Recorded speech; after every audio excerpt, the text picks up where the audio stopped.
Ladies and gentlemen,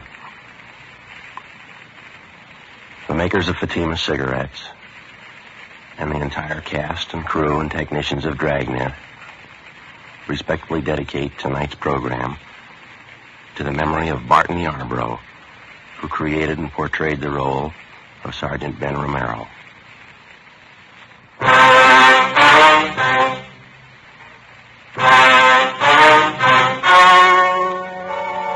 The story you are about to hear is true.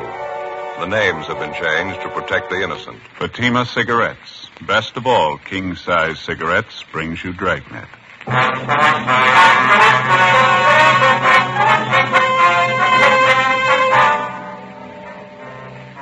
You're a detective sergeant.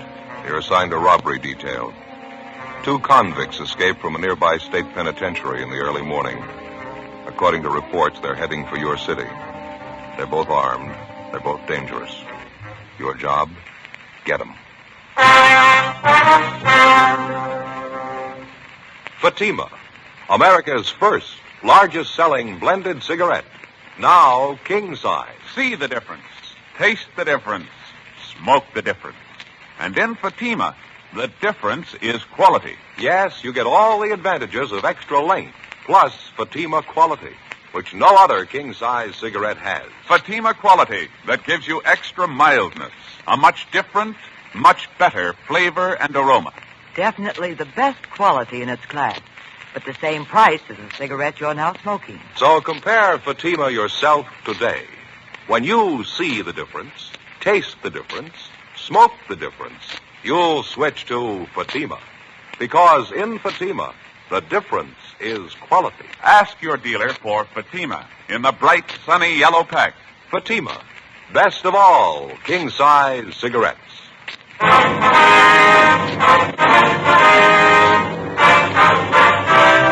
Dragnet, the documented drama of an actual crime. For the next 30 minutes, in cooperation with the Los Angeles Police Department, you will travel step by step on the side of the law through an actual case transcribed from official police files. From beginning to end, from crime to punishment, Dragnet is the story of your police force in action.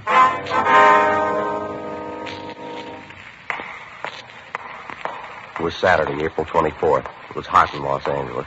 We were working the day watch out of robbery detail. My partner's Ben Romero. The boss is Captain Didion. My name's Friday. It was 5 minutes past 8 a.m. when I got to room 27A. Robbery detail. Morning, Joe. Hi, Crowley. How's it working out? Any more word on the escaped prisoner? Nothing this morning, no. Captain likes to see you, Joe. Okay. Ben check in yet? Nope. No. Getting a little late. Guess he was held up, huh? Captain wants to see you right away. Some bad news, Joe. Oh, what's the matter? Maybe it'd be better if he told you. Oh, all right. Oh, morning, Joe. Hi. Do you want to see me? Yeah, come on in. All right. Sit down. Yeah? Got some bad news, Joe. Real bad. What's the matter? I know how much it means. I wish I didn't have to be the one to tell you. Well, tell me what. Sorry, Joe. It's about Ben. Something's happened. Ben? Well, what do you mean? We were notified about it early this morning. I thought about calling you. Figured it'd be better if I told you in person. Well, what's the matter? Is Ben sick? He's dead, Joe. Ben's dead early this morning. What? Yeah, sorry. Heart attack happened a little after 6 o'clock this morning. No. Got out of bed, started dressing, go to work, went downstairs, put a pot of coffee on, make some toast. Wife heard him fall. She went downstairs and found him. Already dead. Went fast. Look, I don't get this. It couldn't be. Sorry, Joe. Means a lot to all of us. Yeah, well, I still don't get it. Ben didn't have any trouble with his heart. He never mentioned anything about it. Well, maybe that was the trouble. With his heart, all right. When his wife found him, she called the doctor and the fire department rescue squad. They worked over him for an hour. No use. And his wife called me. Enough to tear your heart out. I can't believe it. What'd she say? Well, she didn't break out. Too shocked to realize it, I guess. Sounded apologetic. She said, "I'm sorry, Captain. This is Mrs. Romero. Ben died this morning. I thought you ought to know. Ben's dead." Oh, that's terrible. It's a lousy shame. Kept saying the same thing over again. I'm sorry, Ben's dead. I thought you ought to know. Ben's dead. Yeah. Joe Whitehead and I went out there right away, tried to talk to her. Wasn't much use. Excuse me. I'm sorry. Yeah. You were with him a long time. Yeah. 11 years. The day I came on the job, they assigned me as his partner. You know, this is a tough one. It's hard to believe. Tougher on his wife. If it's all right with you, I'd like to go see her. All right. I wish I could give you the day off, Joe. I know what it means to you. The escaped convicts thing, I just can't spare you. Yeah, that's all right. I'd just soon work. I figure I ought to talk to Amy, though. Might help to take the edge off it for her, maybe. Sure. Go ahead. Joe? Yeah. I know what it is. I've been on the job 19 years. Lost 2 partners. Good cops. One of them was killed in the line of duty. The other one worked at his job until he dropped. It's the same thing, Joe. Yeah. In my book, they both rate medals. I left the office and went down in the elevator alone. I got in the car and I started over for Ben's place. I thought about what I was going to say to his wife. I thought about his little boy. I thought about Ben.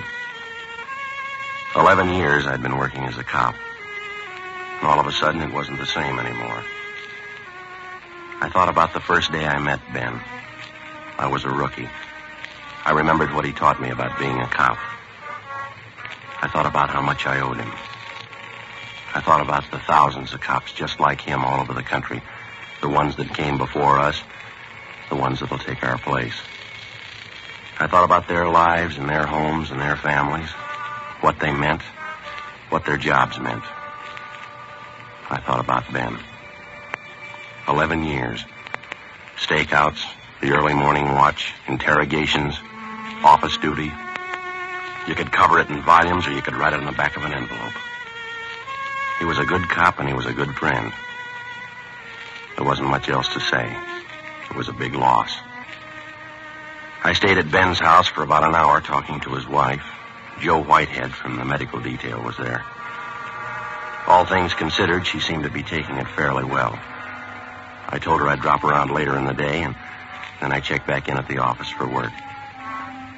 Temporarily, Sergeant Ed Jacobs was assigned to work with me. The big problem at the moment was a pair of escaped convicts.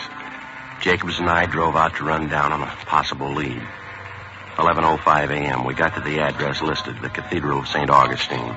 We checked in at the rectory, and then we went around to the church.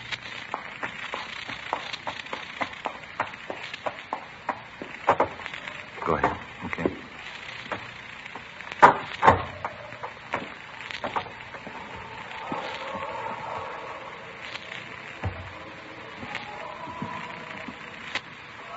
Sure a beautiful church, isn't it? Yeah, a nice choir, isn't it? Wonder if they're holding services. No, choir's probably just practicing. You see the priest around anywhere, Ed? Oh, yeah, there's someone over by the side altar there. Looks like a padre. Yeah, come on. Easter hymns. Sure pretty, aren't they? Yeah, they sure are. It really takes me back. You'd never believe it, Joe. What's that? I used to be a boy tenor. Excuse me, please. Yes? Are you Father Newman? Yes, that's right. Can I help you? Police officer's father. I see. This is my partner, Sergeant Jacobs. My name's Friday. Oh, thank you. Housekeeper over at the rectory told us we could find you here. I'd like to talk to you for a few minutes if you got the time, Father. Let's see. I have confessions starting at 3 o'clock. Leaves me about 10 minutes. What was it about, Sergeant? Well, we're inquiring about a Stanley Blair, Father. We understand that you knew him fairly well. Oh, yes, I do. Matter of fact, I read about him in the paper this morning. The trouble he's in. Is that what you wanted to talk about? Yes, sir, that's right. We're making a check of all his known friends, his relatives. Very unfortunate, isn't it? Did the newspapers have the story correct? Yes, sir, I'm afraid so. Hey, I wonder if we could step outside, Father. We could talk out there without disturbing anyone in church. Surely, Sergeant. This way, please. Thank you. Certainly a tragedy. I mean, happening at Easter time. I'll remember the boy in my mass tomorrow. Lord knows he can use some prayers. Yes, sir, I guess he can.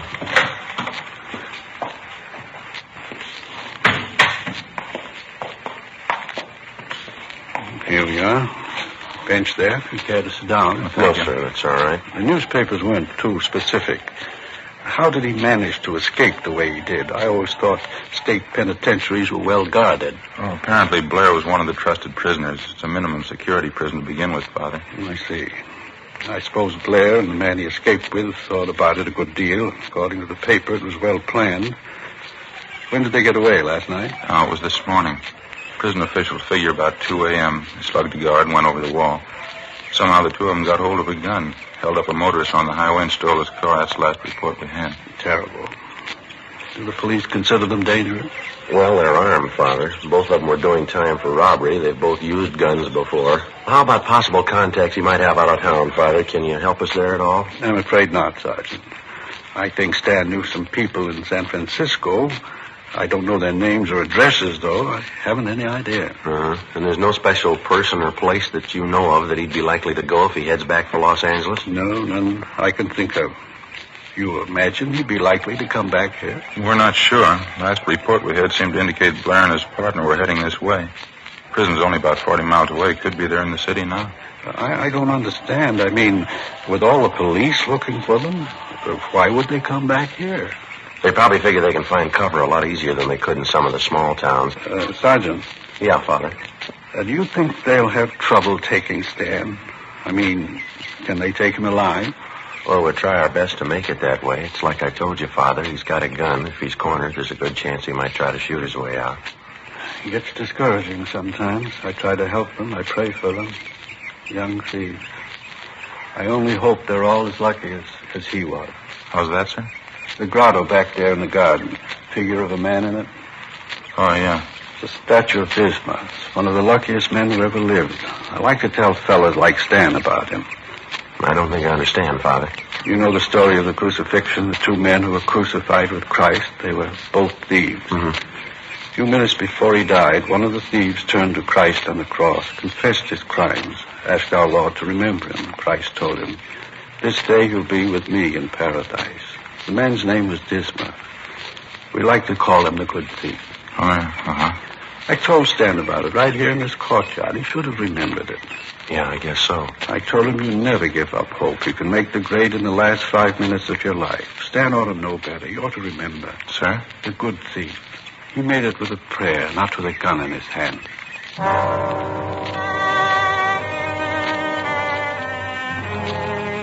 Before we left Father Newman, we gave him our card, and he gave us a list of 8 names and addresses, people in the neighborhood who'd known the escaped convict, Stanley Blair, before he was sentenced to the state penitentiary to serve time on his robbery conviction. 3:15 p.m. We met with Sergeants Max Herman and J.E. Crowley from robbery detail. We divided the list of names in half, and we began checking them out. Ed and I didn't have much luck on our end. Most of the people we talked to told us that they knew Stanley Blair, but none of them had seen, heard from him, or knew anything about his activities or his family since Blair had gone to prison 2.5 years before. Stakeouts were set up at 2 of the hottest places. 5:20 p.m. Ed and I went back to the office. Crowley was waiting for us. No luck on our end either. Same thing. Last they heard of him was when he was sent up. I guess that finishes that. Any late reports at all? Yeah, his teletype from the sheriff's office. It was waiting here when Max and I got back. Guess our hunch was right. Looks like they headed this way. Well, how do you mean? Somebody spot him? Just this side of West Covina. Held up a grocery store, slugged the owner. Got $23.40. Not going to take him far. Descriptions match out? Yeah, perfectly. Suspects believed to be 2 prisoners who escaped this day from California Institution for Men Chino. Stanley R. Blair, Wesley A. Russell. There's something else. Yeah? The grocery store they knocked over, they picked up another gun, the owner's. Description and serial numbers on it here. Got 20 rounds of ammunition, too. Supplementary APB's already out on it. How about a car? They switch over? Yeah, we don't know about it. Apparently they're still using the Buick coupe they took from that motorist this morning. No reports on it, though. It's a queer one. You'd think somebody'd spot it. They got the highway patrol working this? Highway patrol, sheriff's office, our department, everybody you can name. By the way, you had R&I pull their mugshots, didn't you? Yeah, both of them, Blair and Russell. They're running off the duplicates now. 500 of them should be about ready. Pretty good shots? Mm-hmm. Stand-up mugs, fairly recent. They were made the last time we had the 2 of them through here. How about that other list of their friends and relatives we pulled from their packages? Young and McCaleb were checking them out, weren't they? Probably still are. No word from them yet. How do you size it to them, Joe, Blair and Russell? I don't know. It's a tough combination. Russell's older. He's got the experience. Blair's younger. He's got the nerve. Any way you figure it, it's not going to be easy. Guns and the ammunition they grabbed, they ain't going to help much either. I guess the roadblocks are up, huh? Highway Patrol take care of that? Yeah, all set working now. All our special details have been alerted. Airports, bus depots, train terminals, just about everything covered. Robbery crawling. Yeah, Mike, how is it? Uh-huh. You'll stay on it, huh? Right. See you later.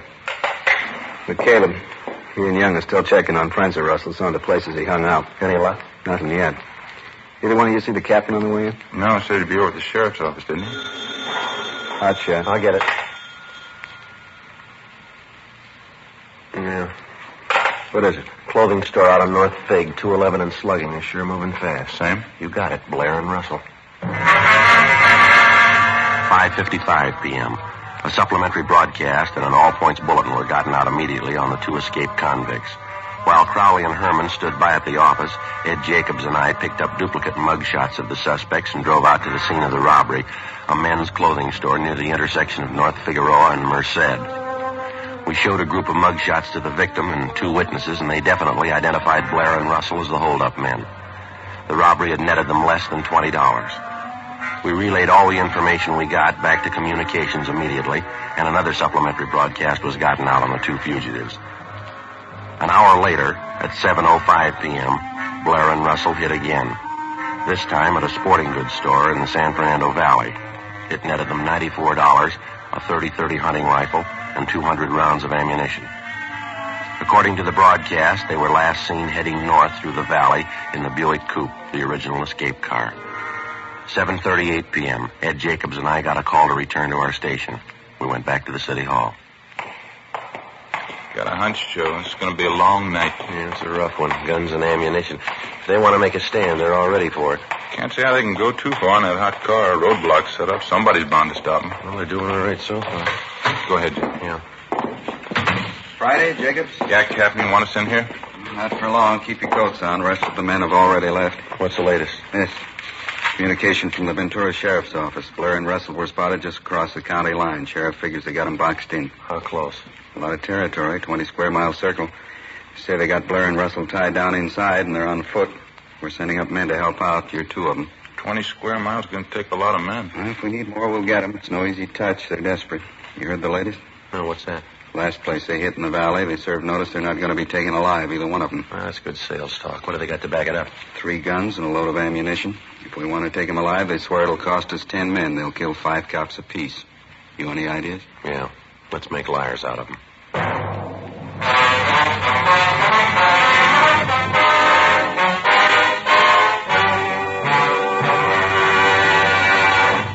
You are listening to Dragnet, authentic stories of your police force in action.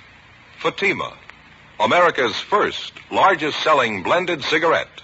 Now king size. See the difference. Taste the difference. Smoke the difference. And in Fatima, the difference is quality. Yes, you get all the advantages of extra length, plus Fatima quality, which no other king-size cigarette has. You see, Fatima contains the finest domestic and Turkish tobaccos, superbly blended. And Fatima is extra mild, with a much different, much better flavor and aroma. Fatima, definitely the best quality in its class, but the same price as the cigarette you're now smoking. No wonder more smokers now insist on king-size Fatima than ever before. Friends, try Fatima.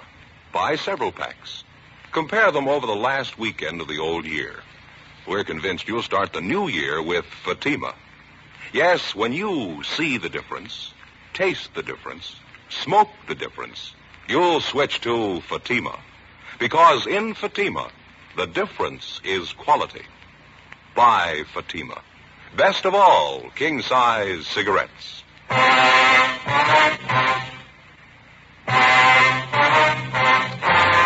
Saturday, April 24th, 9 p.m.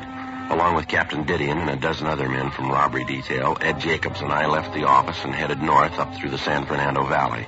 The area where the 2 escaped convicts were reportedly surrounded was just on the outskirts of Ventura County line. On the way out, we stopped for a minute and I phoned Ben's house. His wife had been given a sedative and she was resting. Her folks were with her. 10:15 p.m. We arrived at the meeting point on the edge of the blockaded area from which the search was being directed. Communication facilities had been set up along with a field kitchen to feed the men taking part in the hunt. There were over 500 of them. From our office, the L.A. Sheriff's Department, the State Highway Patrol, the Ventura Sheriff's Department, and a couple of dozen private citizens who lived in the area. Together with Max Herman and Crowley, Ed Jacobs and I took up our position in the line of men that stretched north and east, then north again, circling the entire area. 20 square miles of it. The line drew slowly inward. 12 midnight. 1 a.m. No sign of the suspects. We stayed at it. You get no idea of the size of these hayfields till you start hiking them. Well, throw the light over there, will you, Ed? Irrigation ditch there. Right there? That it? Yeah. That's okay. It's a long hike. I'd sure like to see some of that hot coffee pretty soon. Yeah, same here. Nice setup they got, huh? That field kitchen? Yeah. Hey, Joe! Joe Friday! Yeah, Crowley.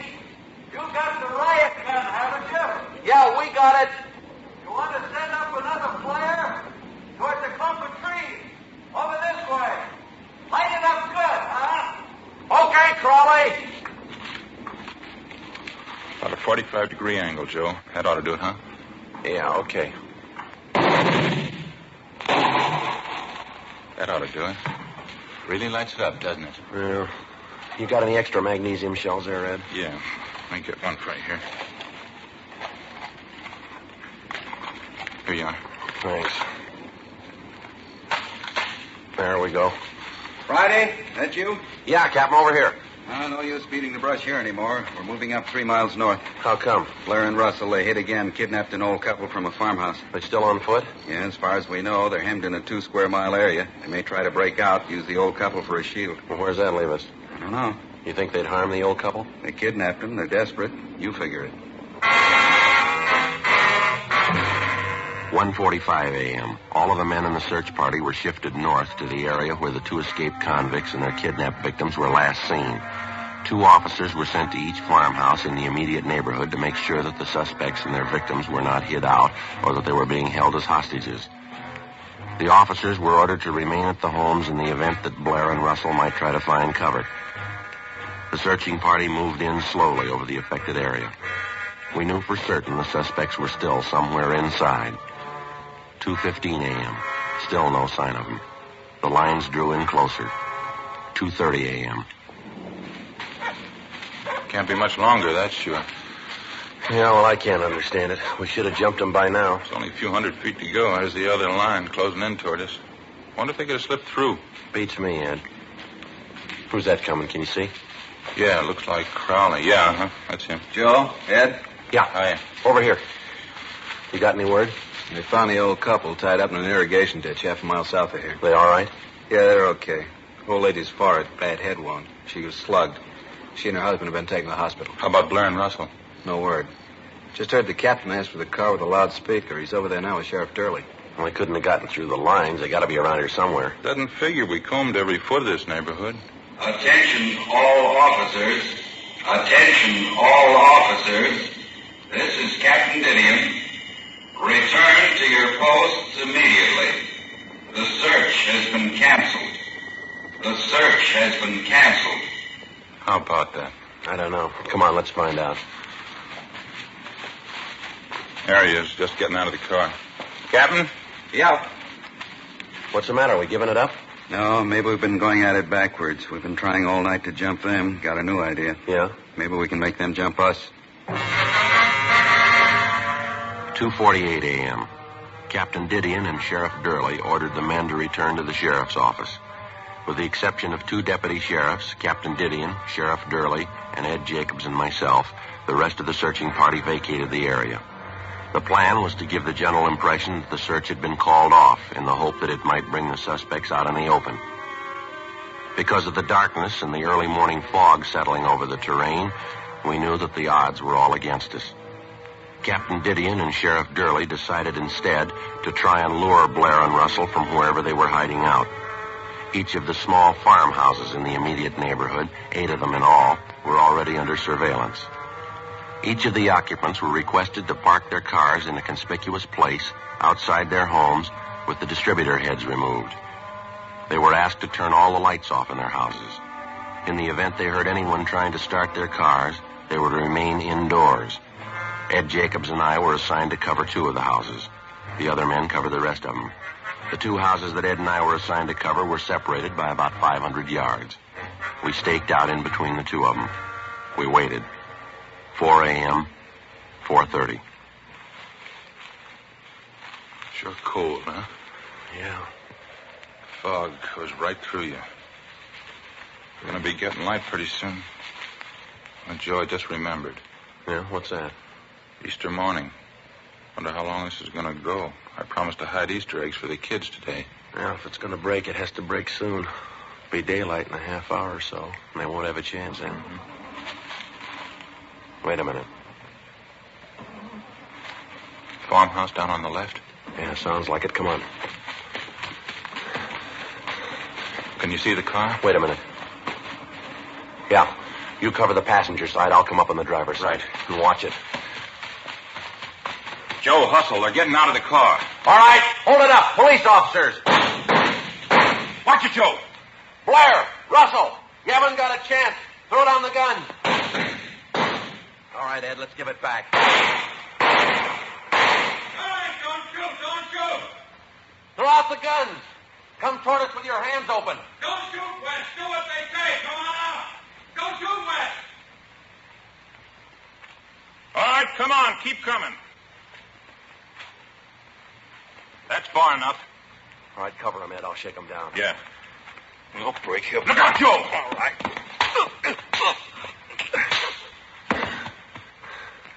You want to throw the cuffs on him? Yeah, right. I'll go get the car. You want to keep him covered, Ben? Excuse me, Ed. Ed, I mean. It's all right. Too bad he wasn't here tonight. How can you tell for sure?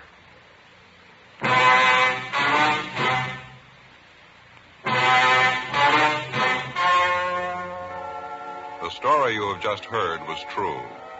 The names were changed to protect the innocent.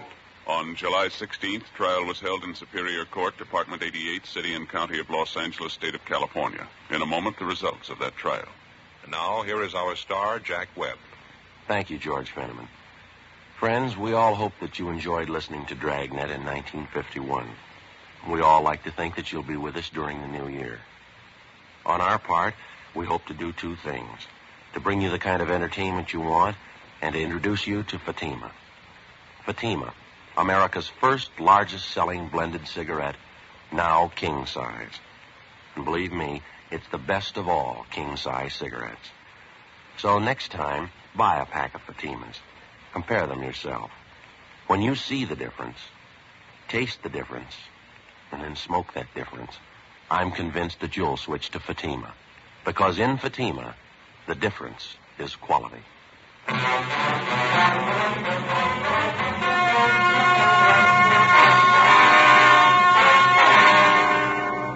Stanley Blair and Wesley Russell were tried and convicted on 3 counts of first-degree robbery and 1 count of kidnapping. They received sentences as prescribed by law. First-degree robbery is punishable by imprisonment from 5 years to life. Kidnapping is punishable by imprisonment for not less than 1 nor more than 20 years. 1 count of escape is still pending.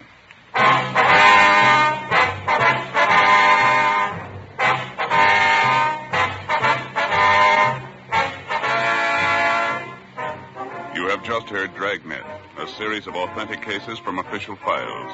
Technical advice comes from the Office of Chief of Police W.H. Parker, Los Angeles Police Department.